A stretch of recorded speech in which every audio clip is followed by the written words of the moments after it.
భోజనానికి ముందు చెప్పుకున్న పాఠం పేరేంటి?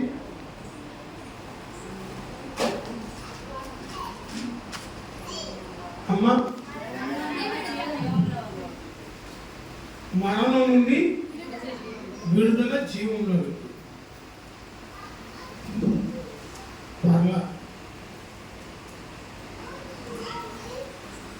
ఇప్పుడు ఏం పాఠం చెప్పుకుందామండి? పాపం నుండి విడుదల. ఇందాక చెప్పుకుందేమో మరణం నుండి విడుదల, ఇప్పుడేమో పాపం నుండి విడుదల. మీరు ఏమనుకోవద్దు, నేను పాఠం పేరు చెప్పకుండా సబ్జెక్ట్ చెప్పను.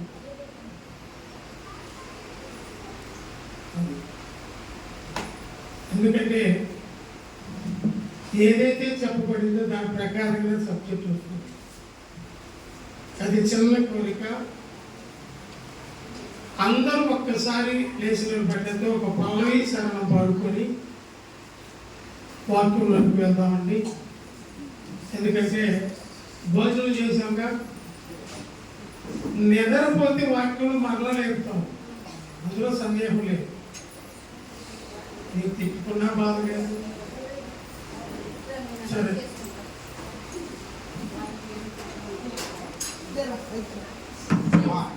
అందరూ అందరూ మారు మనసు పొందవలెనని యేసుకోరెను. అందుకే అతన రానుపై తన రక్తమంతయు దారపోచెను. ఓ మానవ, ఇది కానవా, ఈ లోకపు బ్రతుకును వీడవా. అందరూ అంతటా మారు మనసు పొందవలెనని యేసుకోరెను. అందుకే ఆయన ప్రాణుపై తన రక్తమంతయు దారపోచెను. అజ్ఞాన కాలమున సూచి చూడనట్లే ఊరకుండెను. నీ విజ్ఞాన సమయమున మనసు మార్పునే కోరుచుండెను. అజ్ఞాన కాలమున సూచి చూడనట్లే ఊరకుండెను. నీ విజ్ఞాన సమయమున మనసు మార్పునే కోరుచుండెను. రచి చూడ గడిచిపోదుము ఆయనతో. ఓ మానవ, ఇది కానవా, వీడవా. అందరూ అంతటా మారు మనసు యేసుకోరెను. అందుకే ఆయన రక్తమంతయు దారపోచెను. అందరూ కూర్చున్నట్లయితే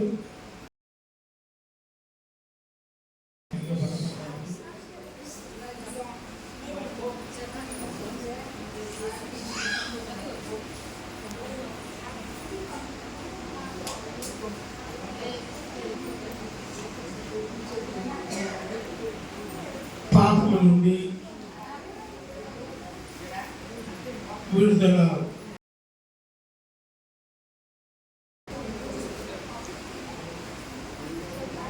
పాపం నుండి విడుదల అంటున్నా. అసలు పాపం అంటే ఏంటి? ఏమండి అమ్మా, ఏంటి నీకు మంచి నీళ్ళు ఇవ్వండి.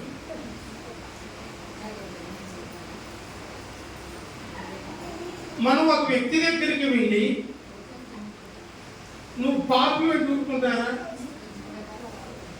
ఊరుకుంటారమ్మా?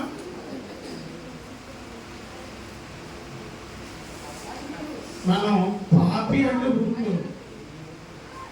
ఒక వ్యక్తి దగ్గరికి వెళ్ళి అసలు పాపం అంటే ఏంటో తెలియజెప్పాలి. అవునా కాదా? ఆ పాపం అంటే ఏం చెబుతుంది? అసలు బైబిల్ పాపం అంటే ఏం చెబుతుంది? బైబిల్ ద్వారానే తెలుసుకుందామండి. పాపం నుండి విడుదల అన్నాం. సరే, పాపం నుండి మనిషికి విడుదల ఎలా దేవుడు ఇచ్చాడో తెలుసుకునే ముందు ఒక వ్యక్తిని పాపం నుండి విడుదల పొందాలి అని మనం చెప్పబోయే ముందు అసలు పాపం అంటే ఏంటో ఆ వ్యక్తికి తెలియాలి. అంతేనా కదా? తెలియకుండా నువ్వు పాపి అంటే ఊరుకుంటారా? ఊరుకుంటారమ్మా? ఊరుకోరు. చూడండి, 1వ యోహాను గారు రాసిన పత్రిక 3వ అధ్యాయము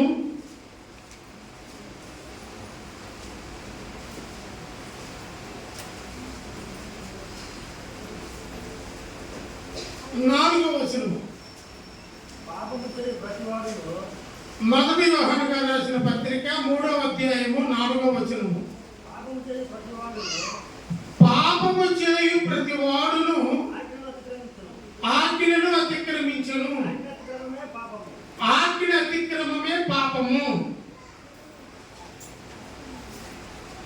మనమందరూ దేవుని ఆజ్ఞ అతిక్రమిస్తున్నామా? నేను దేవుని ఆజ్ఞను ఎప్పుడూ అతిక్రమించలేదు అని వారు చేయాలి. నేను దేవుని ఆజ్ఞను అతిక్రమించలేదు అన్నాడు అని వారు చేయవచ్చు. ఎందుకు ఒక్కరు కూడా చేయకుండా? అంటే మీరందరూ దేవుని ఆజ్ఞను మీరిపోయారు. అంతేనా? అంటే అర్థం ఏంటి? ఎవరు చెప్పకుండానే మేమందరం పాపులు అన్నట్టుగా మీరే చెప్తున్నారు.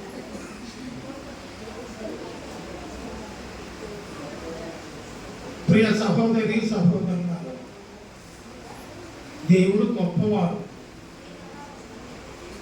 ఎంత గొప్పవాడంటే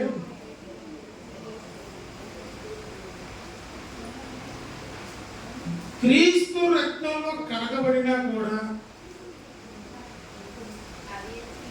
ఈ రోజుకు కూడా మారాలి. ఫలానిది పాపం చేశారన్నప్పుడు దానిని చెయ్యకూడదని వాక్యం ద్వారా మనల్ని సరిచేస్తున్నాడు తప్పితే మన అవసరం లేదన్నట్లుగా ఎప్పుడు త్రోసివేయింది. అవునా కదా?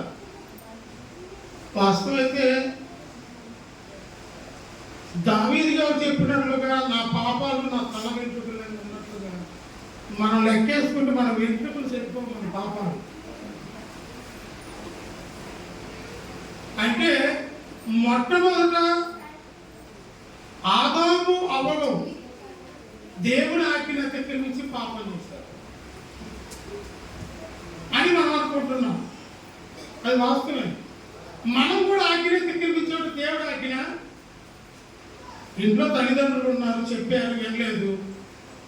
దేవుడు తల్లిదండ్రులకు లోబడమన్నాడా, వ్యతిరేకంగా ఉండమన్నాడా? ఇప్పుడు తల్లిదండ్రులకి విధేయులుగా ఉండమని దేవుడు చెప్పినప్పుడు,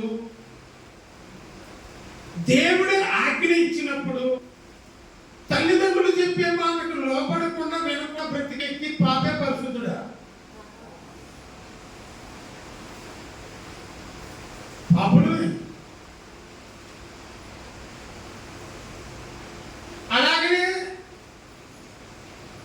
భర్తకు భార్య లోబడి బతకాలని దేవుడు చెప్పాడు. లోబడి బతకట్లా. ఇప్పుడు భార్య పరిశుద్ధురాలా? నీ సొంత శరీరం వలె నీ భార్యని ప్రేమించమన్నాడు దేవుడు. భర్తని ప్రేమించట్లా. పరిశుద్ధుడా పాక? ఇలా చెప్పుకుంటూ పోతే దేవుడు ఆజ్ఞలను ఎన్ని మీరు బ్రతుకుతున్నామో మనం. అందుకనే నేను మిమ్మల్ని చేయమంటాగా నేను అర్థం. ఎందుకు? నాకు కూడా అనేక లోపాలు ఉంటాయి. బోధ చేసినంత మాత్రాన నేను ఏదో పరిశుద్ధుని అనుకో చేయబాకండి. అంటే మనకు తెలియని పాపాలు మనం చేసినప్పుడు, వాక్యం మన దగ్గరకు వస్తున్నప్పుడు దానిని గ్రహించి విడిచిపెట్టాలి, మరలా చేయకూడదు. పాపం అంటే ఒకటి ఏంటంటే ఆజ్ఞని అతిక్రమం పాపం. అది ఏదైనా దేవుడు ఇలా బ్రతకాలని చెప్పాడు, మనం అలా బ్రతకట్లేదు, పాపం. ఇప్పుడు వీళ్ళు ఎక్కడ చూసినప్పుడు అందరూ పాపులాగా వస్తున్నాం, పరిశుద్ధులాగా వస్తున్నాం. నేను మాత్రం వాక్యాన్ని చదివినప్పుడల్లా ఏదో ఒక లోపం కానొస్తున్నాను. అందుకే యాకోబు గారు వాక్యాన్ని అర్థంతో పోల్చారు. మనం అర్థంలో ఎలా చూసుకుంటామో మన లోపాలు కూడా వాక్యం ద్వారా చూసుకోవాలి, అప్పుడే సరి చేసుకోగలుగుతాం. అలాగే 5వ అధ్యాయం 17వ వచనం చూడండి. 1 యోహాను గారు రాసిన పత్రిక 5వ అధ్యాయము 17వ వచనం.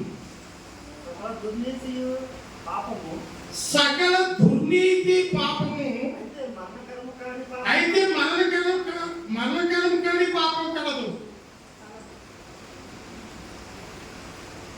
సకల దుర్నీతి ఏంటంటే చెప్పండి. సమాజంలో ఒక నీతి ఉంది. ఆ నీతి దేవుని నీతితో సమానం కాదు. అవునా కాదా?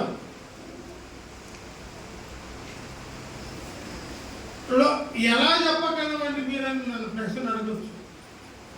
ఎలాగంటే ఒక వ్యక్తి దొంగతనం చేశాడు. ఎందుకు చేశాడంటే ఆకలి అవుతుంది, దొంగతనం చేశాడు చెబుతారు. వీళ్ళేమంటారు, అతను చేసింది కరెక్టేను, ఆకలి అవుతుంది కనుక దొంగతనం చేసి అన్నం తినవచ్చు అని అంటారు. దేవుడు అలా చెప్పట్లేదు. నీకు కష్టపడి సంపాదించుకొని ఆహారం భుజించమన్నారు. దేవుడు అలాగే చెప్పాడు. 1వ దశలోనికి రాసిన పత్రిక 2వ దశలోనికి రాసిన పత్రిక 3వ అధ్యాయం 10వ వచనంలో. మరి ఏది నీతి? దొంగతనం చేసి అబద్ధమాడి ఆహారం తినటం నీత? లేదు కష్టపడి సంపాదించుకొని ఆహారం భుజించటం నీత? దుర్నీతి అంటే నీతి కానిది దుర్నీతి, అది పాపం. అలాగే మరగని పాపం ఉందంటే మరగని పాపం కూడా ఉంది. దొంగతనం చేయకూడదు, అలా కదా? తెలుసా లేదా మనందరికీ ధర్మశాస్త్రం? మరి పాపం కాదా?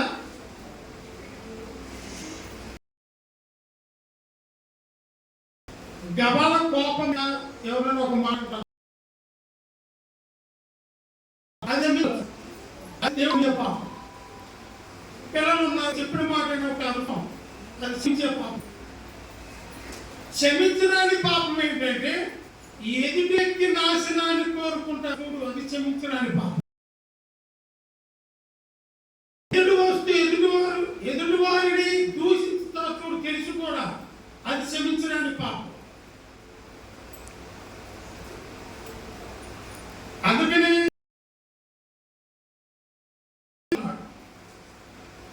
యాకోబు గారు రాసిన పత్రిక 4వ అధ్యాయము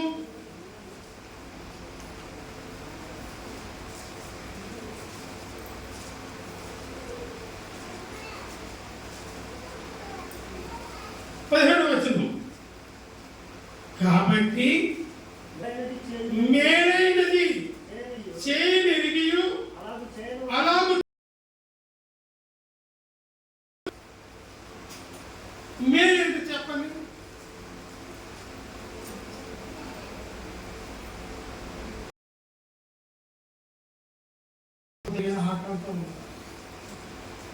నేను భోజనం అడిగాను, ఎట్లా నీ దగ్గర నిజంగానే ఆహారం ఉండి పెట్టకపోతే పాపం, ఉండి లేదనుకో. దాహం అయింది, మంచినీళ్ళు అడిగారు, ఉంచుకొని లేవనుకో.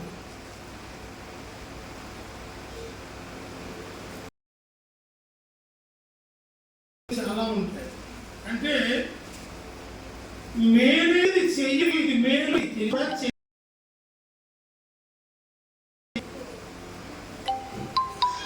రోమపత్రిక 14వ అధ్యాయం 23వ వచనం చూడండి. అపోస్తలుడైన పౌలు గారు రోమా పట్టణంలో ఉన్న సంఘానికి పాపం అంటే ఏంటో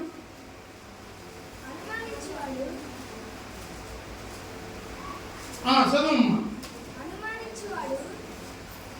అనుమానించేవాడు తిని ఎడల విశ్వాసము లేకుండానే తిను, కనుక దోషి అని తీర్పునందును.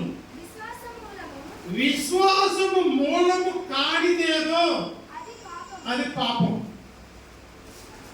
అసలు విశ్వాసానికి మూలం ఏంటో చెప్పండి.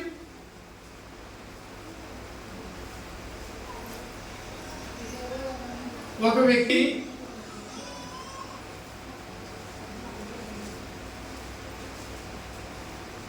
విశ్వాస ప్రారంభం ఎప్పుడు ప్రారంభమవుతుందో చెప్పండి. విశ్వాస జీవితం దేవుడు ఉన్నాడు అని నమ్మటే ముందు విశ్వాసం. కనిపించని దేవుడు ఉన్నాడు అని నమ్మటమే విశ్వాసానికి ముందు ప్రారంభం, పునాది. అంతేనా కాదమ్మా? ఇప్పుడు దేవుడు ఎవరో మనకు కనపవుగా. గ్రంథం చెబుతుంది దేవుడు ఉన్నాడని నమ్మాం.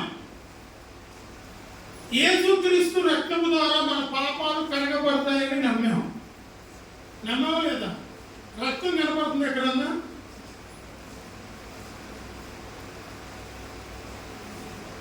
అదే నమ్మకం, అదే విశ్వాసానికి మూలం.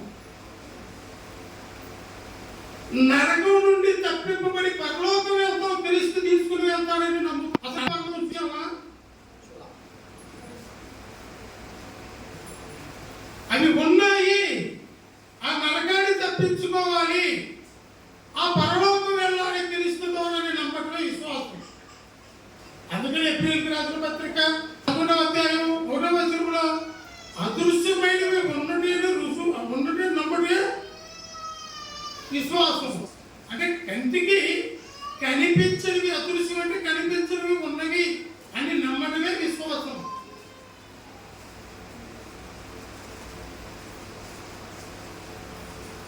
ఇప్పుడు చెప్పబడి వచనాలను బట్టి పాపం అంటే ఏంటి?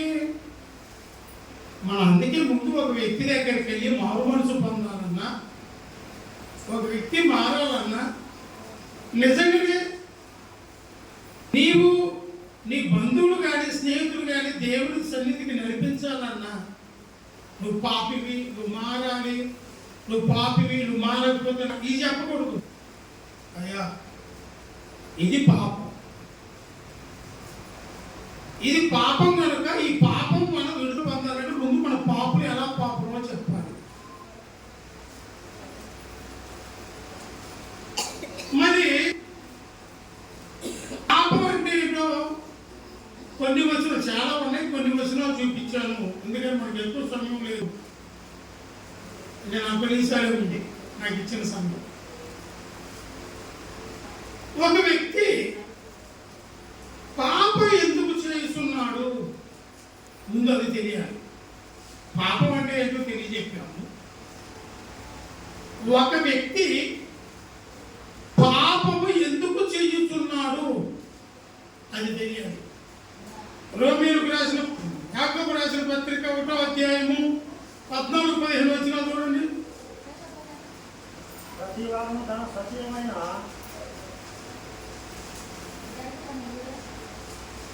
చదువయ్యా. ప్రతివాడు తన సత్యమైన దురాశ చేత ప్రతివాడు తన స్వకీయ దురాశ చేత ఏర్వబడి మరలు పంపబడిన వాడే శోధింపబడును. దురాశ చాలయ్యా. ఇప్పుడు చాలా మంది ఒక పాపం చేసి ఇంటికి వెళ్ళాక ప్రశాంతంగా మాట్లాడుకోవచ్చు.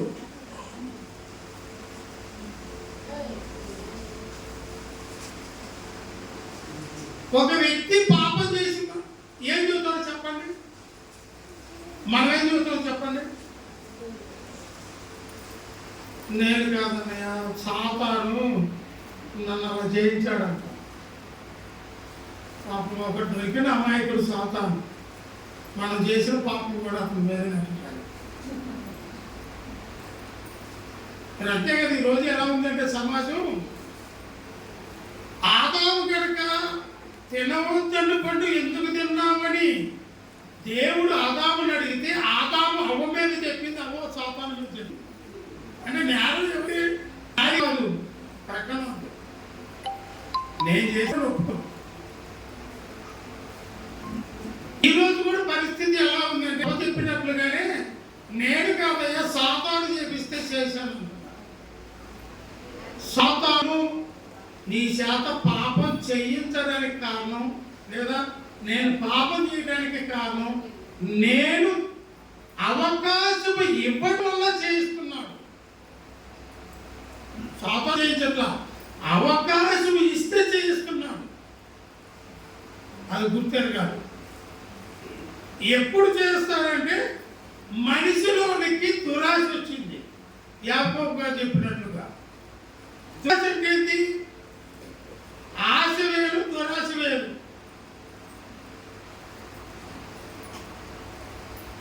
మనలో దురాశ ఎంతమంది ఉన్నారు? చేతులు ఎత్తండి.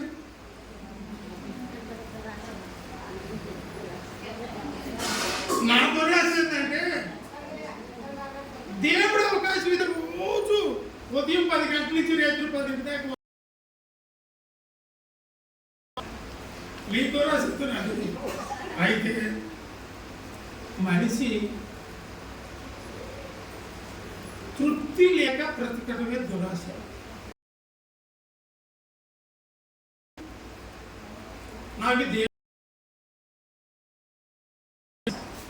నాకు ఇంకా కావాలన్నది దురాశ. ప్రార్థన చేశాను, సైకిల్ చేయటానికి, నాకు సేవ చేయటానికి దేవుడు సైకిల్ ఇచ్చారు, బండి ఇచ్చారు, కారు కావాలంటే కారు ఇచ్చారు, చివరి కారు కావాలంటే స్థలం కొట్టాలి. అది మా దురాశ.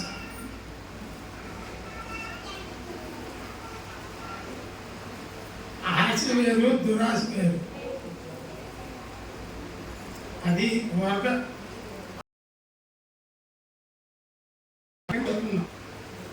దేవుడు ఎప్పుడు ఉన్న దాంట్లో తృప్తిపడిన వ్యక్తి గమనించాడు.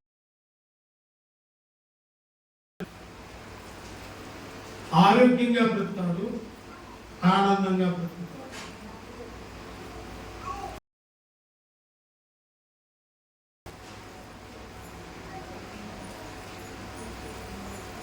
అయితే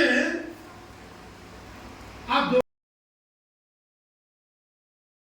కలిగినప్పుడే అంటే సాతాను.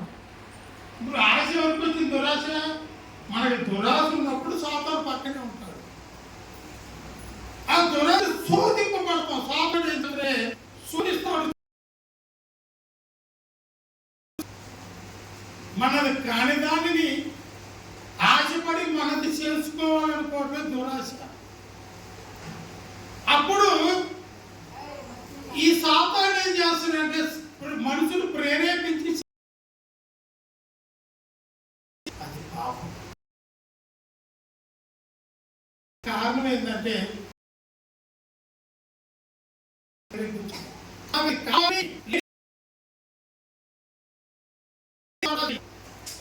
అప్పుడు సాధారణ పాపం.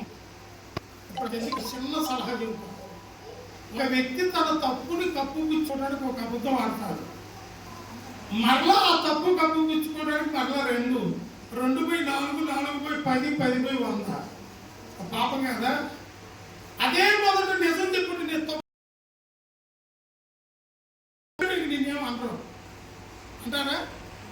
అయ్యా నేను చేసిన తప్పు పొరపాటు చేశానంటే అంటారా? దానికి ఒక అబద్ధం చెప్పేసరికి మళ్ళీ అది కప్పించుకోవడానికి 4 అబద్ధాలు చెప్పి ఆ 4కి 16 చెప్పి 16కి 100 చెప్పి చివరికి నీ జీవితం అంతా అబద్ధమైంది. ఇలా అలాగే బ్రతుకుతున్నా. అన్యులు ఎలా బ్రతుకుతున్నారో మనం కూడా అలాగే బ్రతుకుతున్నాం. కాదండి నేను చెప్పేది లేదు, నేను మాత్రం అలాగే బ్రతుకుతున్నా అనుకుంటున్నాను. మళ్ళీ మిమ్మల్ని అంటే కోపం వచ్చింది, మళ్ళీ నేను అనుకుంటే ఏమన్నా ఇప్పుడు తండ్రి నేను అనుకున్నాను అనుకో ఏమన్నా మిమ్మల్ని అన్నాను అనుకో ఇంకోసారి నేను పిలవబాకండి. ఎవరిని కించపరచడం కాదు, మనలో ఉన్న లోపాలను వాక్యం ద్వారా సరిచేసుకుని ఒక దేవుని కుమారుడిగా కుమార్తెగా బ్రతకాలి. దేవుడు పరలోకం ఇచ్చి దేవుడు గొప్పవాడు, నేను కాదు. దేవుడు అరచించాలని నేను మాట్లాడుతున్నాను. పాపం అంటే ఏంటో తెలియజేసుకున్నాం. ఒక వ్యక్తి పాపం ఎందుకు చేస్తున్నాడో తెలుసుకున్నాం. అసలు పాపం ఎలా వస్తుంది, ఈ పాపం ఎలా వస్తుంది,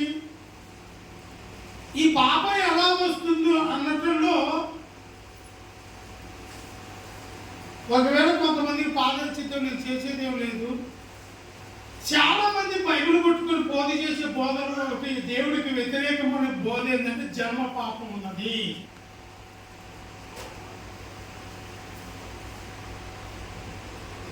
ఈ జన్మ పాపం ఉన్నది అనడానికి కారణం ఏంటంటే ఒక్కసారి యాకోబు గారు కీర్తన గ్రంథం 51వ అధ్యాయం 5వ వచనం చూడండి. ఆ వచనాన్ని అపార్థం చేసుకున్నాడు. వాక్యాన్ని అపార్థం చేసుకుంటే మనకే ప్రమాదం. తెలియని దానిని తెలుసుకున్నవాడు గొప్పవాడు. ఆ మాట 5వ వచనం, నేను పాపములో పుట్టిన వాడను, పాపములో తల్లిదండ్రులను. మీరు ఇంకొకసారి చదువుకొని నిజంగా జన్మ పాపం ఉందో లేదో చెప్పండి.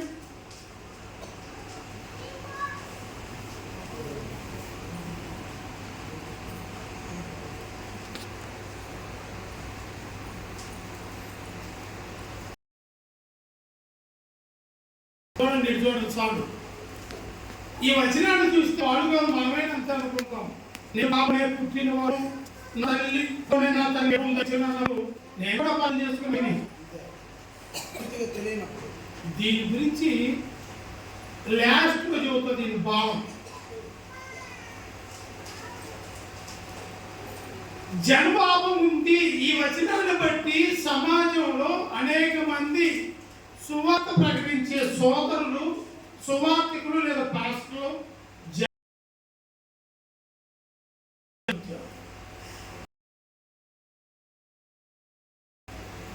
కానీ దానికి సంబంధించిన వచనాలు అనేకలు ఉన్నాయి. అది చూడకపోవటమే పొరపాటు. దాని గురించి జాగ్రత్త పరిశీలన చేసుకోండి. అది దేవుడికి వ్యతిరేకంగా మాట్లాడదు బోధ అంటాను. సరే, జన్మ పాపం ఉందండి. ఆ వచనాన్ని బట్టి అంటే జన్మ పాపం అంటే ఏంటి?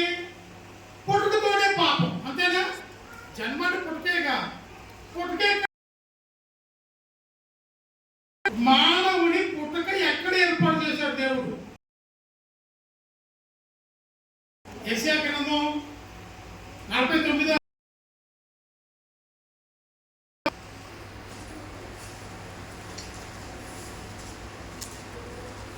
యెషయా గ్రంథము 49వ అధ్యాయము, నన్ను గర్భమున పుట్టించిన యెహోవా అంటే మానవుడు పుట్టుక గర్భంలో. మనం అందరూ ఏమనుకున్నామంటే 10 నెలలు అవయవ నిర్మాణము చేసుకో, భూమి మీదకు వచ్చిన తర్వాత పుట్టక అని ఒక తారీఖు వేసుకొని పుట్ట చేసుకుంటున్నాం. అంత ముందు 9 నెలలు తల్లి గర్భంలో అవయవ నిర్మాణం కలగలేదా?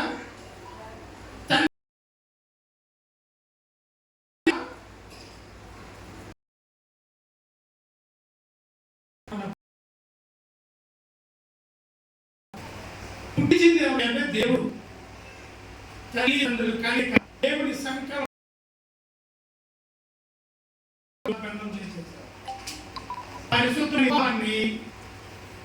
అపరిశుద్ధుల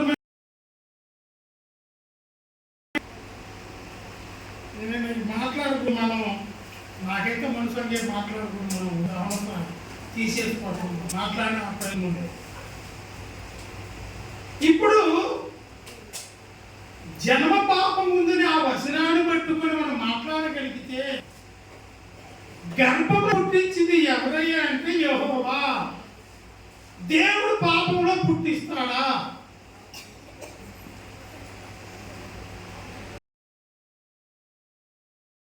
ఎంత 7వ అధ్యాయం 29వ వచనం.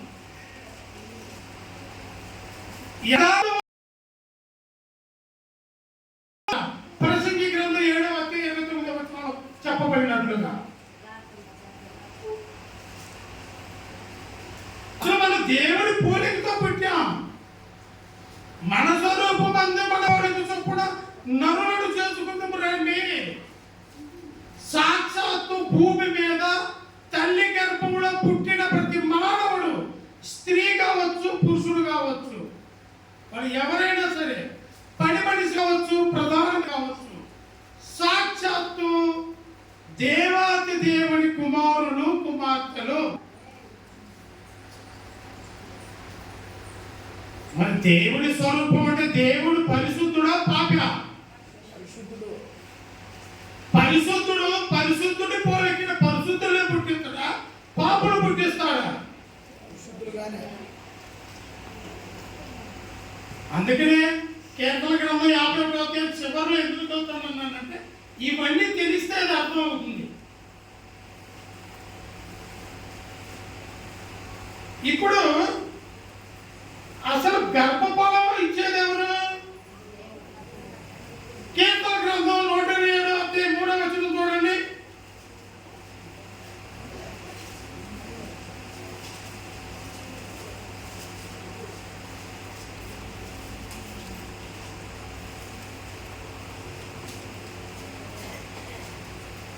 చదవండి.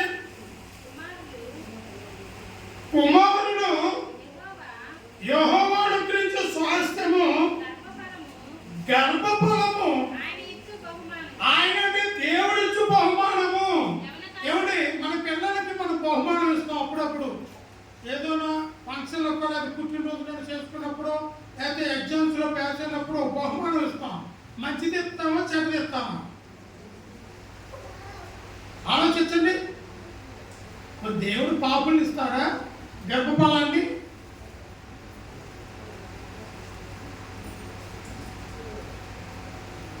బహుమానం. బహుమానం అంటే విలువ కలిగింది.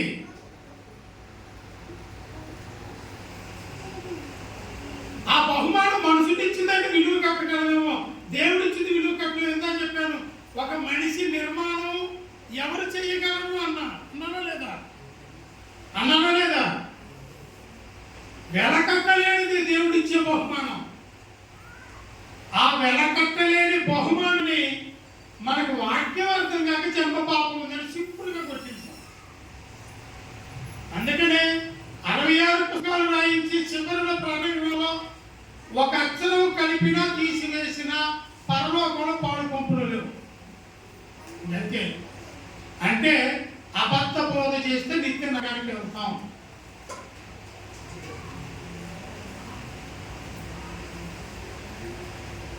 ఇప్పుడు చెప్పండి, ఇప్పుడు దేవుడే గర్భాలని పాపంలో పుట్టించి మనకి ఇస్తాడా? ఇస్తే దేవుడు ఎలా అవుతాడు? ఇప్పుడు రాని కీర్తన గ్రంథం 51వ అధ్యాయం కాడికి దాని భావం చూస్తా. ఎందుకంటే తెలియాలి, అందరికీ తెలియాలి. దేవుడి సత్యం ప్రతి ఒక్కరికి తెలియాలి.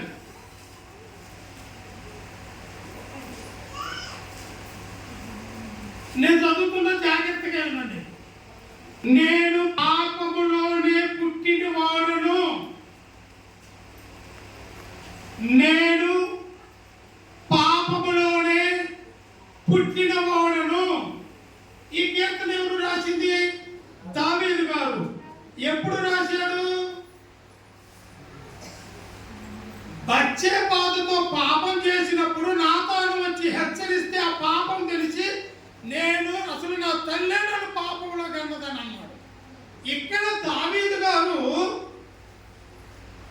నేను పాపములోనే పుట్టినవాడును అన్నాడా, పాపంతో పుట్టినవాడును అన్నాడా? అంటే యథార్థ జరిగిన సంఘటన. నా భార్య ఆశా వర్కర్గా చేసింది, ఇప్పుడు సేవ చేస్తా ఆశా వర్కర్ ఆగింది. సత్తుల పెళ్లికి ఎప్పుడైతే అన్నాకే సత్తు పెళ్లికి తీసుకుని వెళ్తాను, మార్గ మధ్యంలో గేట్ వేశారు. నాగారం నుంచి వచ్చేటప్పుడు గేట్ ఉంటుంది.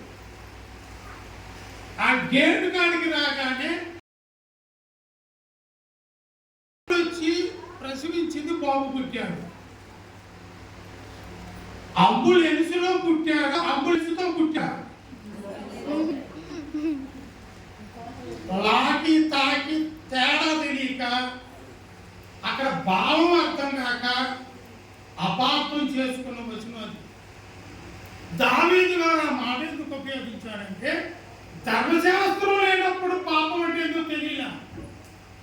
ధర్మశాస్త్రం వచ్చింది దావీదు గారు పుట్టే సమయానికి. అందుకనే పాపం ఉన్న లోకంలో నేను పుట్టాను, నా తల్లి కూడా పాపం ఉన్న లోకంలో ఉంది, అప్పుడే నా గర్భం ధరించిందని చెప్ప. ఆ భావమే మారిపోతుంది. అందుకే ఒక అక్షరం కలపకూడదు, తీసివేయకూడదు. ఇప్పుడు అంబలేందు దావీదు గారు కూడా పాపంలో పుట్టాడు అని అంటే అంబులెన్స్తో పుట్టాడు అని కూడా అనొచ్చు. అక్కడ భావం వేరు. అంబులెన్స్ లో పుట్టాడు పలానా వ్యక్తి. ఎప్పుడైనా పెద్దగా అంబులెన్స్ లో పుట్టాడు గేట్ కాడి బాగా అంటారంటారా? అంబులెన్స్ తో పుట్టాడు అంటారు, ఎవరు కూడా ఆనందించేవారు.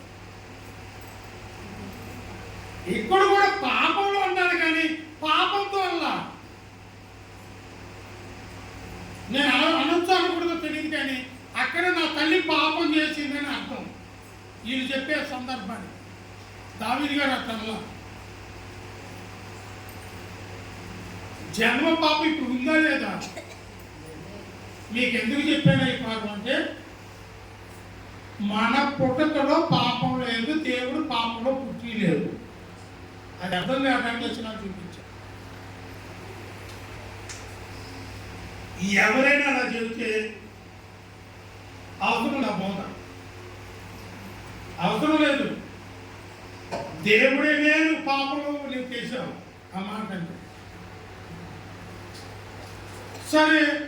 ఏమేమి చెప్పుకున్నాం? పాపం అనగానే చెప్పుకున్నాం. ఒక వ్యక్తి పాపం ఎందుకు చేస్తున్నాడో చెప్పుకున్నాం. అలాగే పాపం ఎలా వస్తుందన్నాడు దాంట్లో ఒక పాలు పైన చెబుతుంది, జన్మ ఉందని మనుషులు చెబుతున్నారు. మనుషులు చెప్పి మనకు అవసరం లేదు, దేవుడి వాక్య జీవితం టోటల్గా బైబిల్ ఉన్నాయి. అందుకనే యెహోవా గ్రంథమును పరిశీలించి చదువుకోనడి అన్నాడు యెషయా గారు.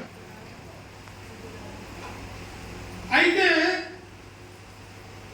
బైబిల్ జన్మ పాపం లేదు అన్నప్పుడు మనకి జన్మ పాపం లేదు, చేస్తేనే పాపం ఉంది. సరే, ఇంకొక మాట, తల్లిదండ్రులు చేసిన పాపం పిల్లలకు వస్తుంది అంటే పిల్లలకు వస్తుందని ఒక బోధ ఇచ్చాను. అర్థమైందమ్మా?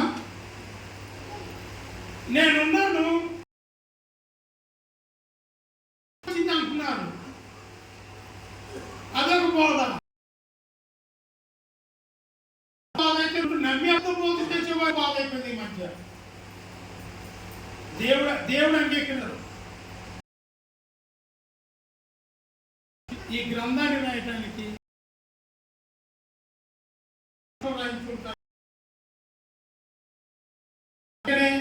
వాక్యం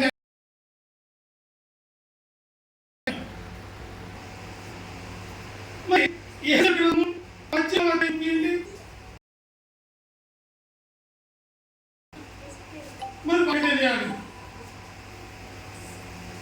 18వ అధ్యాయం 2వ వచనం చూడండి. సవాల్ మీరు జరిగితే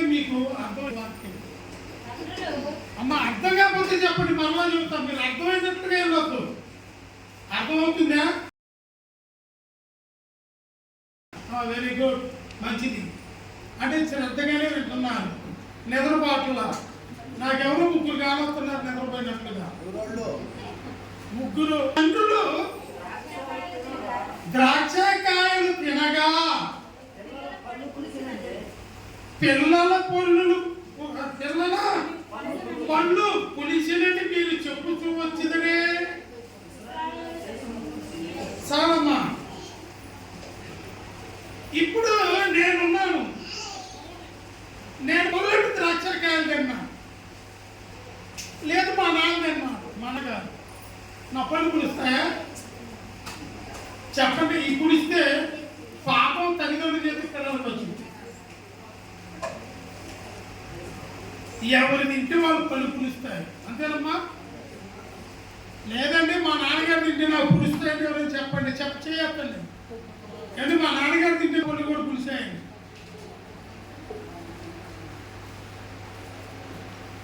ఇరవై వచనం చూడండి, ఆ 18 ఇరవై వచనం. పాపము చేయువాడే మరణమునందును తండ్రి యొక్క దోష శిక్షను కుమారుడు మోయట్లేదని, కుమారుని యొక్క దోష శిక్షను తండ్రి మోయడు. నీతిపరుడు నీతిపరుడికే చెందును, దుష్టుని దుష్టత్వం దుష్టునికే చెందును. అంటే తండ్రి పాపం చేస్తే తండ్రి శిక్ష అనుభవించాలి, కుమారుడు మీదకి రాదు. ఒక తండ్రి కుమారుడు నీతి తప్పిపోయి శిక్ష తండ్రి మీదకి రాదు. నాన్నగారు దొంగతనం చేశారని పోలీసులు నన్ను పట్టుకుపోతారా? కోర్టు నాకు శిక్ష వేసింది. అసలు లోక చట్టం వచ్చే తర్వాత ఈ బైబిల్ గ్రంథం నుంచి లేదు, తండ్రి శిక్ష చేస్తే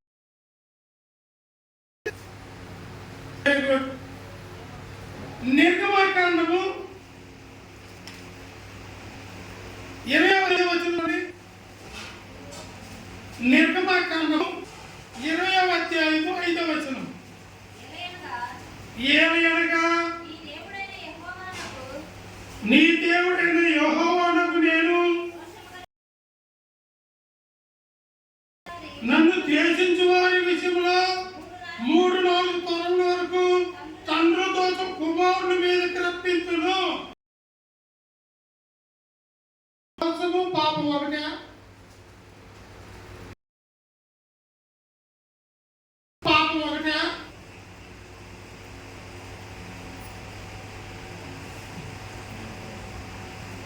దోషం పాపం ఒకటి కాదు. దోషం ఏంటిది?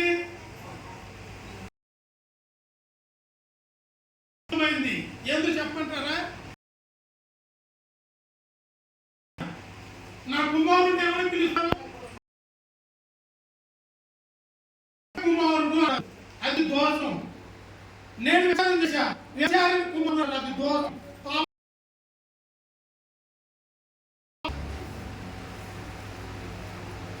ఇప్పుడు రెడ్డి దగ్గర ప్రేమ పడింది, మీకు తెలుసు అందరికి. రెడ్డిగూడు నుంచి తొట్లేరు వెళ్ళేటప్పుడు ఆ ఊరు బయట నుంచి వెళ్తుంటే చట్టాదారు లెఫ్ట్ సైడ్ కొంచెం దూరాలలో కనుకలు బట్టి ప్రేమపల్లి ఉంది. అది ప్రేమపల్లి అంటే ఎవరు చెప్పరు, దొంగ ప్రేమపల్లి అంటే చెబుతారు.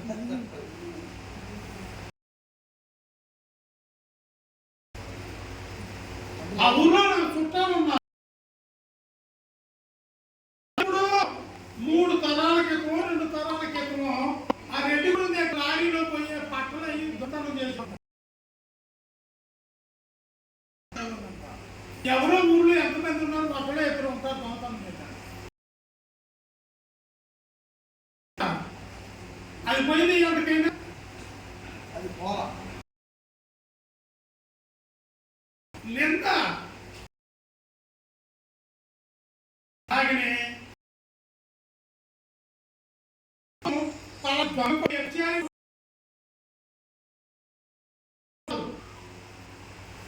దోషుల భౌతిక సంబంధమైంది, పాపమే ఆత్మ సంబంధమైంది. సరే,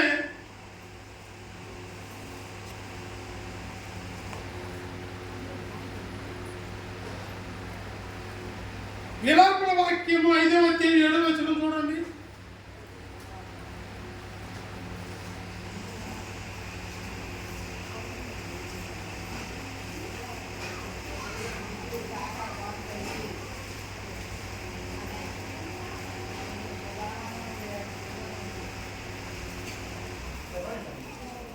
విలాపన వాక్యము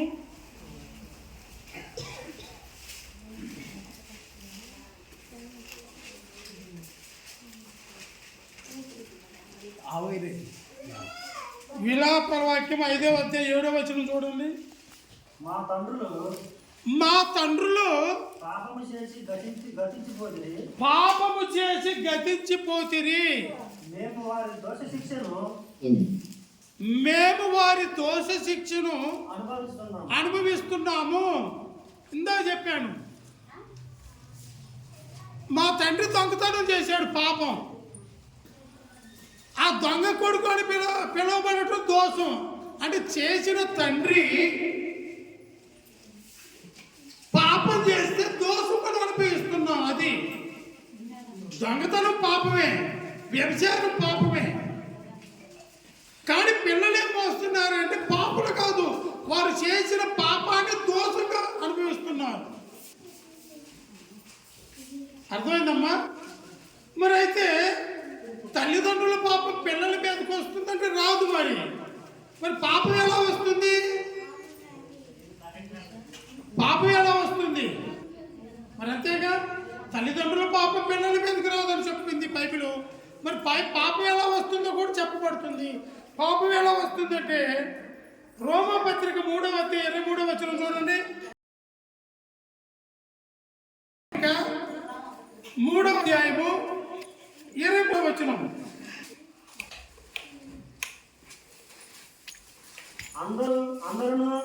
అందరూ పాపము చేసి మహిమను పొందలేకపోతున్నారు. అంటే పాపం అందరూ చేయటం వల్ల వచ్చిందా, ఒకరు చేయడం వల్ల వచ్చిందా? అందుకని తల్లిదండ్రులు పాపం వారి మీదకి వస్తుంది అంతే. మా నాన్నలు పాపం చేశారు, నీ మీదకి వచ్చిందని పాపం రాదు, దోషం వస్తుంది. దోషం వేరు, పాపం వేరు. నేను పాపం చేశా, నేను దొంగతనం చేయడం పాపం అని ఆజ్ఞనిస్తుంది దేవుడు ఆజ్ఞ. నా పిల్లలు దొంగతనం చేయలే, కానీ దోషం వచ్చింది, నిందొచ్చింది, దొంగ కొడుకని. అంతేగాని వాళ్ళు పాపం చేశారని కాదు, వాళ్ళు పాపులు కాదు. వాళ్ళు పాపం చేస్తే వారు పాపులే. పాపం ఎలా వస్తుందంటే, ఇది పాపం అని తెలిసినప్పుడు, చెయ్యకూడని తెలిసినప్పుడు చేస్తేనే. చూడండి, ఇంకా 5వ అధ్యాయం 12వ వచనం.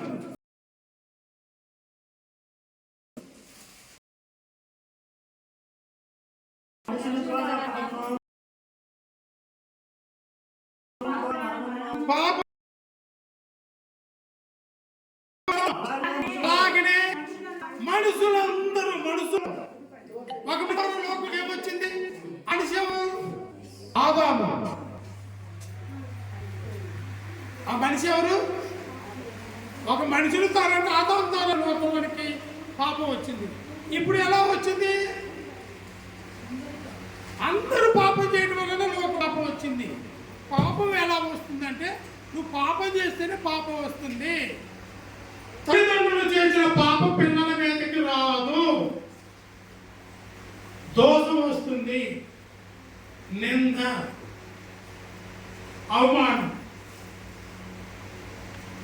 సరే, అందరూ పాపం చేశారు కాబట్టి, చేయడం వల్ల వచ్చింది కాబట్టి, పాపంలో బ్రతుకుతున్నారు కాబట్టి, ఆ పాపం యొక్క ఫలితం ఏంటి? ఫలితం ఉండదనుకోమాకండి. మీ దగ్గర మంచి దొండ మా ఊళ్ళో ఉన్నాయి.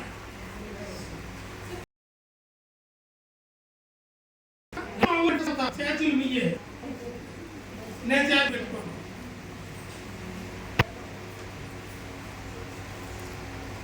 ఇప్పుడు ఎందుకు ఆ మాట చెప్పానంటే, రెండు ఒకేలాగా ఉంటాయి. కోరుకుంటారా? రెండో విషయం, చేదు ఇత్తనం నాటినప్పుడు అది దోసకాయ అయినా సరే, దొండకాయ అయినా సరే, ఇంకోటైనా సరే అదే ఫలితం ఇస్తుంది, కానీ మంచి ఫలితాన్ని ఇవ్వదు. అంతేనే కదా? పాపిగా బ్రతికి పరిశుద్ధులుగా ఫలితం రాదు రేపు. నువ్వు ఏదైతే చేసావో అదే ఫలితం.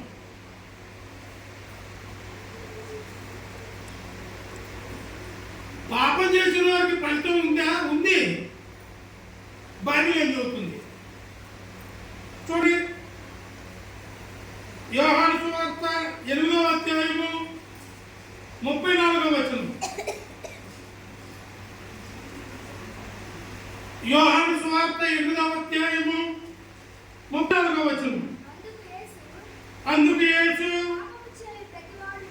పాపము చేయు ప్రతివాడును పాపమునకు దాసుడు. ఇంకంటే నువ్వు దాసుడివి, నువ్వు పరిశుద్ధుడు కాదు.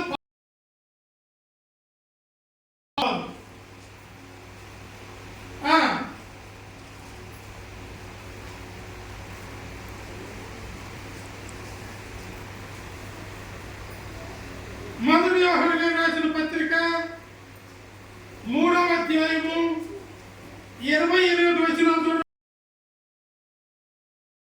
యోహాను గారు రాసిన పత్రిక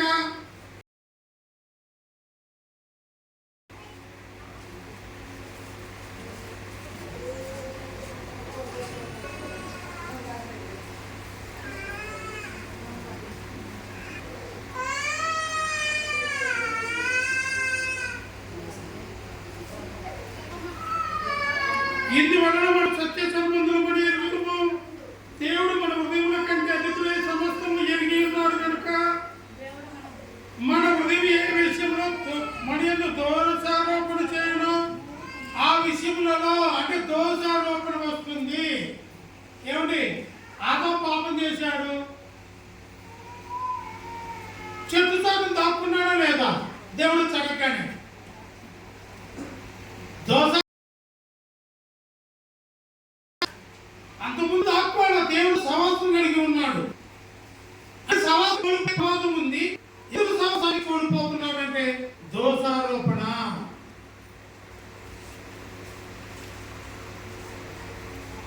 రోమీయులకు రాసిన పత్రిక 6వ అధ్యాయం 23వ వచనం చూడండి. రోమీయులకు రాసిన పత్రిక 6వ అధ్యాయము 23వ వచనం. ఏలయనగా పాపము వలన వచ్చు జీవితం ఏంటిది? మరణం. నువ్వు పాపంలో ఉండి సరిపోతే నరకమా పరలోకమా?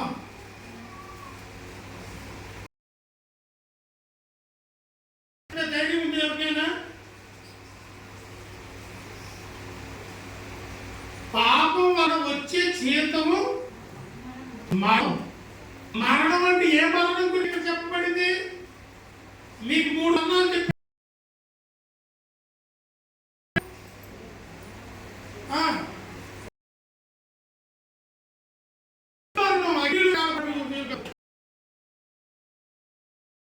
మరణం తర్వాత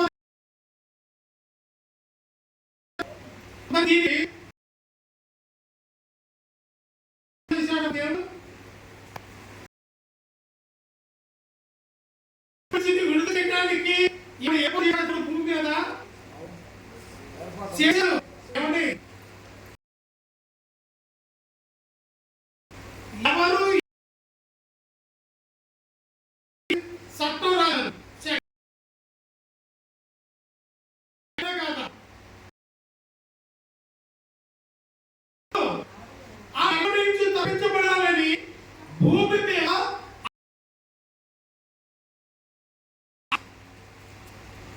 దగ్గరికి రాయి అంటే మనిషి ఎంతో ఏముంది అన్నట్లుగా చిన్నగా ఆలోచిస్తున్నాడు.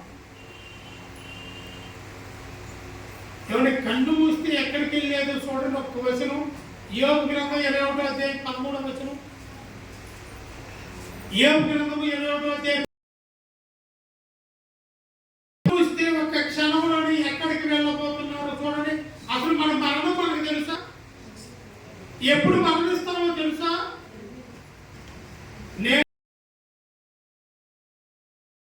మనిషి ఎవరైనా ఉన్నారా? ఏమండి? నేను ఇసులు కొనుక్కున్నాను. కంపెనీ వ్యక్తి ఏం చేశాడంటే 3 సంవత్సరాలు గ్యారెంటీ ఇచ్చారు. ఇప్పుడు గ్యారెంటీ ఎవరు ఇవ్వాలి? ఎవరు ఇవ్వాలి? మనల్ని పుట్టించిన దేవుడు ఇవ్వాలి గ్యారెంటీ. ఆయనే ఏమన్నాడంటే నీవు ఆవిరి వంటి వాడు నీ జీవితం అన్నాడు. ఆవిరి అంటే ఏంటి? మీరు అందరూ వంట చేస్తారు, అన్నం ఉడికిందా లేదా ఇక్కడ మూత దిగానే ఒక్క సెకండ్ అలా వచ్చేది ఆవిరి. అన్నం అంటే మూత తీసి గొప్పలు ఒకసారి వచ్చింది అమ్మా, అది ఆవిరి. ఎంత సంవత్సరాలు ఉంటుందా?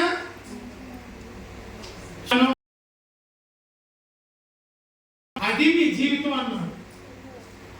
ఎవరు చెప్పిన జీవితం గ్యారెంటీ? నేను చెప్పకూడదు, నన్ను పుట్టించిన దేవుడు చెప్పాలి. శ్రీనివాసం నువ్వు ఇన్ని సంవత్సరాలు బ్రతుకుతావని ఆయనే చెప్పాలి. ఇన్ని సంవత్సరాలు నేనేమనుకున్నానంటే నాకన్నా గొప్పవాడు లేడు, నేను ఇన్ని సంవత్సరాలు కొత్తానని మేసం వెళ్ళేస్తాను.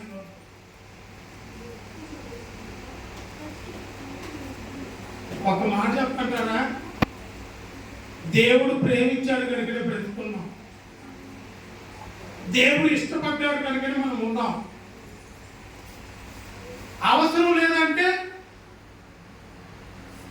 మట్టిలో పెట్టాలి నన్ను, అది నా బతుకు. ఏమండి, మీరందరూ మీ ఇళ్లలో ప్రతిరోజు వేస్ట్ సామాన్లు ఇంట్లో ఉంచుకుంటారా? బయట పారేస్తారా? పైకి రాదని. అందుకనే బయట పారవేయటానికి ముందు ఏమి చేశాడయ్యా దేవుడు అంటే నీలో ఉన్న పాపానికి విడుదలను ఏర్పాటు చేశాడు. భూమి మీద ఏర్పాటు చేసిన తర్వాత మారకపోతే అప్పుడు నీ మరణాన్ని ఇచ్చి నిన్ను నరకానికి పంపిస్తాడు. ఆ ఏర్పాటును ఎరగక తమ ఇష్టానుసారంగా బ్రతుకుతుంది మానవ సమాజం. చూడండి, వారు శ్రేయస్సు కలిగి తమ దినములను గడుపుదురు, దిగిపోదురు.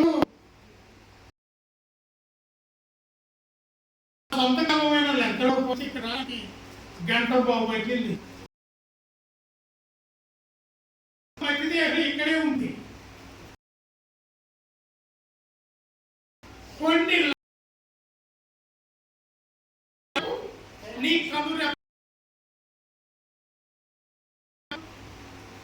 దాని తీసి విడిపడు కాబట్టి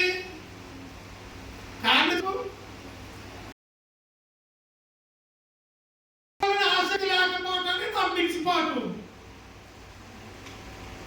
అట్లుంది నా బ్రతుకు. దేవుడు ఎవరు ఒక క్షణంలో రకానికి శ్రీనివాసరావు అంటుందో అది జీవితం. ఆలోచించండి. శ్రేయస్సు కలిగింది ఏముంది లేని బతకట్లేదు ఈరోజు. శ్రేయస్సుగా ఏమి తిందామా, ఏమి త్రాగుదామా, ఆదివారం ఆరాధనకి రావాలన్నా ముందు ఏపుడు పెట్టాలా, ఫ్రై పెట్టాలా?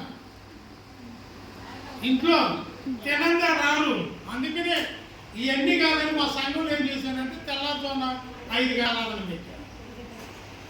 తిన్న తర్వాత ఆరాధన చేసేది ఏంటి? అది మొదటి స్థానం దేవుడికి ఇవ్వాలి. ఏం లేదు, లేకపోతే బంగారు కూడా స్నానం చేయడం, బైబిల్ తీసుకొని చర్చికి రావడం అంతే.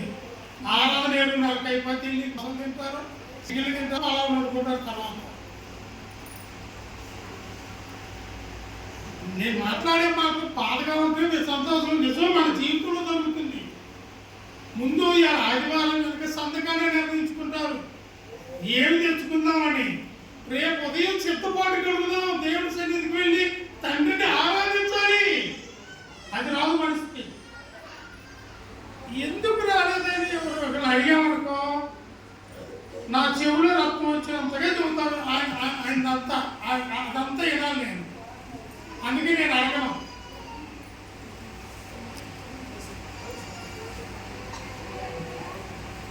పుట్టుకొత్తలన్నీ చెబుతాడు ఎందుకు రాలేదంటే. కారణం ఏంటంటే సంఘం దేవుడి కుటుంబం ఆరాధించాలని కోరుకున్నాడు. సృష్టి ప్రారంభం నుండి ఆరాధన జరుగుతూనే వచ్చింది దేవునికి. కొత్త నిబంధనలో కూడా క్రీస్తు రక్తం ద్వారా కడగబడిన ప్రతి ఒక్కరు తండ్రి అయిన దేవుని ఆరాధించాలనే కోరుకున్నాడు. ఆదివారం దేవుడు ఇచ్చింది ఏంటంటే మొదటి దినం ఆదివారం నన్ను ఆరాధించాలి అని దేవుడు చెబితే మనం ఏం చేసామంటే సెలవు దినాన్ని ప్రకటించుకొని ఏ ఫంక్షన్ పెట్టుకోవాలో, ఏం వండుకోవాలో, ఏం తినాలా, ఎలా ఎంజాయ్ చేయాలని ఇలా ఉన్నాం. దేవుడు పోయాడు పక్కకి. అంటే అర్థమైంది, హృదయంలో దేవుడు స్థానాన్ని పక్కకి నెట్టేశాడు. ఆ నియమం ఏంటో చూడండి, దైవ నియమం ఏంటో చూడండి. హెబ్రీయులకు రాసిన పత్రిక 9వ అధ్యాయము 22వ వచనం చదవండి అయ్యా.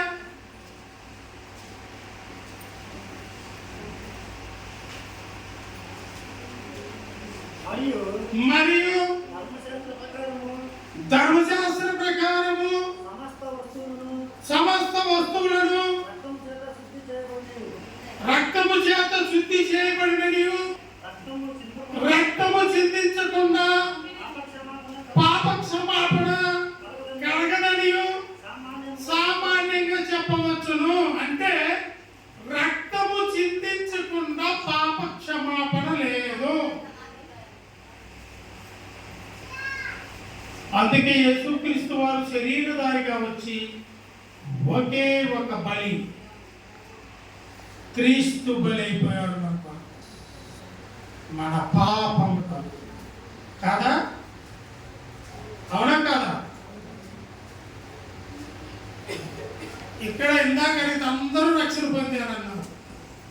ఆరాధన వచ్చిన విశ్వాసులు ఉన్నారు. ఆదివారం నేను ఒక ఆదివారం కూడా మానుకోలేదు అని చెయ్యొద్దండి. నాకు తెలీదు ఏముంది అవును కాదు, చెయ్యి పూర్తిగా ఎత్తాలి, సగెత్తినా లేదని అర్థం. నేను చెయ్యొత్తలా, మీరు గమనించండి, నేను చెయ్యొత్తట్లా అంటే అర్థమైంది. నేను మానుకున్నా. నాకు ఎందుకు మానుకున్నాను అంటే సామాన్యంగా నేను మానుకోవాలి. నాకు యాక్సిడెంట్ అయ్యి కోమాలోకి వెళ్ళిపోయా, బండి మీద వెళ్తుంటే కారు తగిలి. అందుకని 4 వారాలు కోమాలో ఉన్నా కనుక మానుకున్నా. లేకపోతే నేను ఎప్పుడు మానుకోను. ఆరాధనకి మానుకున్నాడు విశ్వాసి అంటే ఎప్పుడు మానుకోవాలో చెప్పమంటారా? ఒకటి మంచంలో ఉండాలి, రాలేని స్థితిలో, 2 మధ్యలో ఉండాలి. ఈ 2 ఉంటేనే మానుకోవాలి, లేకపోతే మానుకోకూడదు. మానుకున్నారనుకో క్రీస్తునందు పరలోక సంబంధమైన ప్రతి ఆశీర్వాదాన్ని మీరు పోగొట్టుకుంటున్నారు.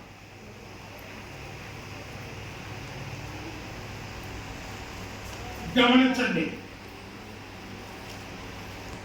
రక్తము చిందించకుండా క్షమాపణ లేదు. అందుకే గొర్రెల యొక్క మేకల యొక్క ఎడ్ల యొక్క రక్తాన్ని ధర్మశాస్త్ర ప్రకారంగా పూర్తిగా సంపూర్తిగా పాపాన్ని తీసివేయలేకపోయారు. అందుకనే దేవుడు తన సొంత కుమారుడైన యేసుక్రీస్తుని ఒకే ఒక బలి ఇవ్వడానికి లోకానికి పంపించాడు. ఆ శిలువలో తన కుమారుని బలి ఇచ్చి ఆ రక్తం ద్వారా మనల్ని పరిశుద్ధపరిచాడు.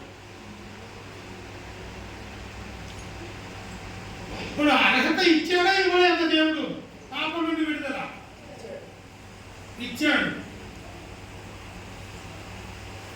మరి ఆయన రక్తం ఎలాంటిది? మొదటి పేతురు గారు రాసిన పత్రిక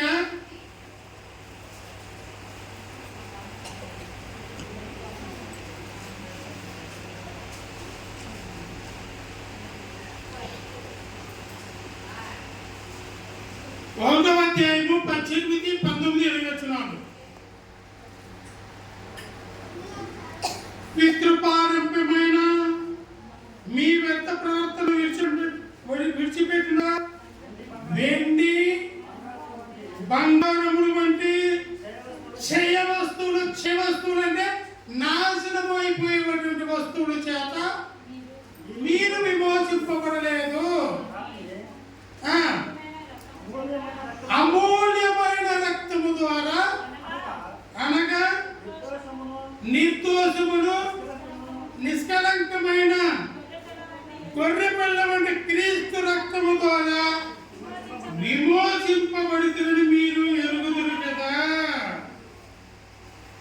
మనం విమోచింపబడింది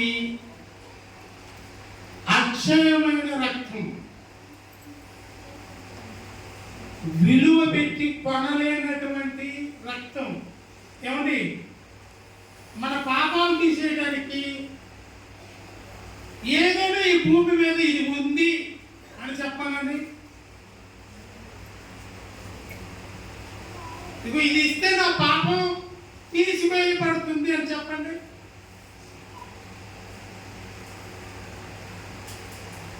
ఈ ప్రపంచం అంతా తీసుకెళ్ళి ఆయన పాదాల దగ్గర పెట్టిన పాప క్షమాపణ దొరకదు. అలాంటి రక్తం, ఆ అమూల్యమైన రక్తం ద్వారా విమోచన ప్రధానాన్ని దేవుడు నియమాన్ని పెట్టాడా లేదా? కాకపోతే మనం అశ్రద్ధగా బతుకుతున్నాం అంతే. ఇప్పుడు ఆ అమూల్యమైన రక్తం ఎక్కడుంది ఇప్పుడు చెప్పండి?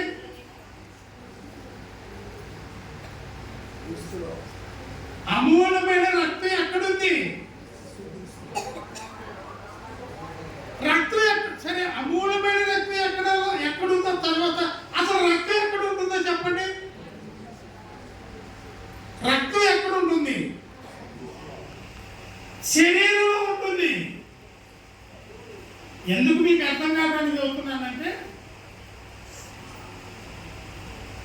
మన శరీరంలో రక్తం ఉందా లేదా?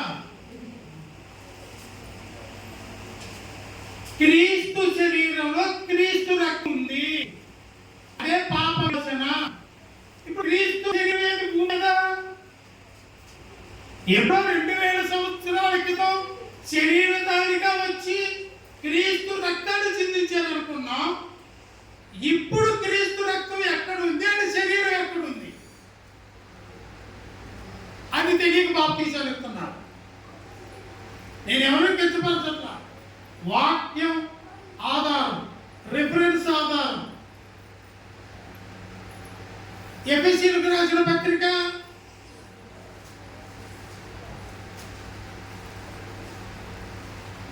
1వ అధ్యాయము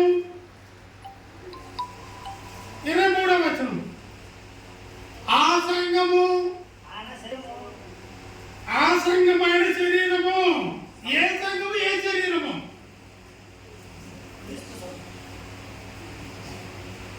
క్రీస్తు సంఘము. క్రీస్తు సంఘం అని ఎలా చెప్పగలంటే, మత్తయి సువార్త 16:18 చెప్పాడు, ఈ బండ మీద నా సంఘాన్ని కట్టునా. నాన్న పదాన్ని ఉపయోగించాడా లేదా? చదవండి. మత్తయి సువార్త 16:18 యేసు ప్రభువు చెప్పుకున్న మాట. మరియు నీవు పేతురు, ఈ బండ మీద ఏమన్నాడయ్యా? నా సంఘం అన్నాడా? పెంతెకోస్తు సంఘం అన్నాడా? బాప్టిస్ట్ సంఘం అన్నాడా? లూథరన్ సంఘం?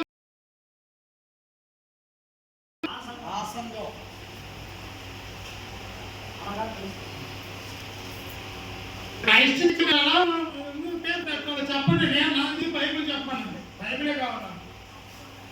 పెట్టమంటే పెడతా పేరు.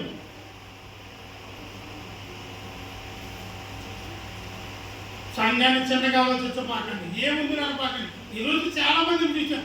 ఏముంది బ్రదర్? ఏ సంఘం అయితే ఏ సంఘం అయితే నువ్వు అనుకోబాకు. బైబిల్ చెప్పాలి. ఇది చెప్పకుండా నేను పాటిస్తున్నాను అంటే అప్పుడు వాళ్ళు పాపులు అంతే. అవసరం లేదు దేవుడికి. ఏమండి, బండి మీద ఒక డజన్ అరటికాయలు, బండి నిండా అరటికాయలు ఉన్నాయి. ఒక డజన్ 40 రూపాయలు, 50 రూపాయలు. నేను ఏరుకోకుండా ఏమి ఇచ్చినా తీసుకొని వస్తాను అని చేతులు ఎత్తండి. ఒక్క నిమిషంలో దిగి అరగంటలో అరిగిపోయే అరటిపండు గురించే నువ్వు జాగ్రత్త తీసుకుంటున్నావు. 100 గ్రాములు పచ్చిమిరకాయలు 100 సార్లు వేస్తున్నావు. కూరగాయలు పట్టుకుని 200 చీరలు 100 చీరలు ఆ షాపులోకి వెళ్ళి కింద పడి దోలేస్తున్నావు. దేవుడు అమాయకుడు కాదు. దేవుడు గ్రంథం రాసింది. ఇది జాగ్రత్తగా విని నేర్చుకుని ఆత్మీయంగా ఎదగకపోతే, గ్రహించకపోతే మనమే నరకానికి పంపించుకుంటాం. అందుకని దేవుడు ఒకటే మాట చెప్పాడు, అన్యాయం చేయవాడిని అన్యాయం చేయనిమ్ము, అక్రమం చేయవాడిని అక్రమం చేయనిమ్ము, వాడి క్రియలు కొలది నేను తీర్పు తీరుతున్నాను. ఈ రోజు ఎక్కడ బాప్తీసం చెల్లితో చెప్పంటారా? సంకల్ప ప్రకారంగా వాక్యం ఏమి చెప్పబడుతుందో అక్కడ మాత్రమే బాప్తీసం ఇవ్వాలి. అదే క్రీస్తు సంఘం, ఆ సంఘంలోనే రక్తం ఉంది. ఎత్తనారు కదన్నట్టు మనం చెబితే వింటారా? వినరు. ఎవరు నా పోటుడు పరిమాణంలో వింటారు.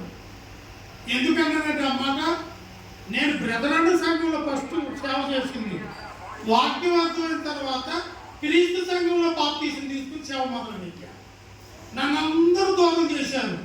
నేను, నా భార్య, నా చిన్న కుమారుడు, మేము ముగ్గురుగా ప్రారంభించే ఆరాధన. 18 సంవత్సరాలు క్రీస్తు సంఘంలో లేను. బ్రదరుల సంఘంలో ఉన్న 7 సంవత్సరాల నుంచి క్రీస్తు సంఘంలో సేవ చేస్తున్నాను. నేను మనుషులు చూడట్లా. నేను పరలోకం వెళ్ళాలి, మీరు కాదు ముందు వెళ్ళాల్సింది. నేను వెళ్ళాలి, నా భార్య వెళ్ళాలి, నా కుటుంబం వెళ్ళాలి. అప్పుడు మీకు చెప్పాలి. నేను నరకానికి వెళ్తా, మీకేం చెబుతా? అందుకే అన్నది, నా బోర్డు గతిమాలోడు ఇనేది అందరూ వినరన్న. మరి అంతేగా, ఆలోచించండి అమ్మా. నేను ఎవరికి కించపరచట్లా. సత్యం సత్యమే, 100 సంవత్సరాలు ఉండే అబద్ధమే. ఏమండి, అబద్ధం నిజం 100 సంవత్సరాలు ఉన్నాయి. అబద్ధమే అయితే ఆలోచించండి. అందులోనే రక్షణ ఉందని నమ్మి విశ్వసించి బాప్తీసం పొందాలి. రక్షణ అక్కడే ఉంది. జాగ్రత్తగా రక్షణ పొందిన వారు కొనసాగండి.